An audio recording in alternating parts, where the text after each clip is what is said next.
সুপ্রিয় দর্শক, আসসালামু আলাইকুম। স্বাগত জানাচ্ছি রয়্যাল বাংলা টিভি সংবাদে। সাথে আছি আমি শায়লা শারমিন।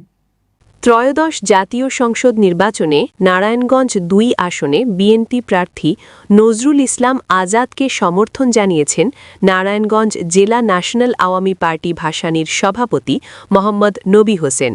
তিনি সংবাদ মাধ্যমকে এক বার্তায় জানান, মজলুম জননেতা মাওলানা ভাসানী আজীবন গণতন্ত্রের পক্ষে লড়াই করেছেন। আমি মাওলানা ভাসানীর আদর্শকে অনুসরণ ও অনুকরণ করি। বর্তমান রাজনৈতিক প্রেক্ষাপটে মাওলানা ভাসানীকে যারা অনুসরণ করেন, আমরা তাদেরকেই সমর্থন করব। ১৯৭১ সালে মহান মুক্তিযুদ্ধে মজলুম জননেতা মাওলানা ভাসানী ১০ এপ্রিল প্রধান উপদেষ্টা হন। তাই শহীদ প্রেসিডেন্ট জিয়াউর রহমান এদেশের বহুদলীয় গণতন্ত্রের প্রবর্তক এবং দেশনেত্রী বেগম খালেদা জিয়া গণতন্ত্রের মাতা ছিলেন। বিএনপির ভারপ্রাপ্ত চেয়ারম্যান তারেক রহমানের নেতৃত্বে বাংলাদেশের পুনঃ গণতন্ত্র প্রতিষ্ঠিত হবে বলে আমাদের সকলের প্রত্যাশা।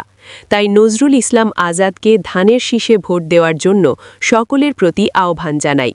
জয় হোক গণতন্ত্রের, বিজয় হোক জনগণের।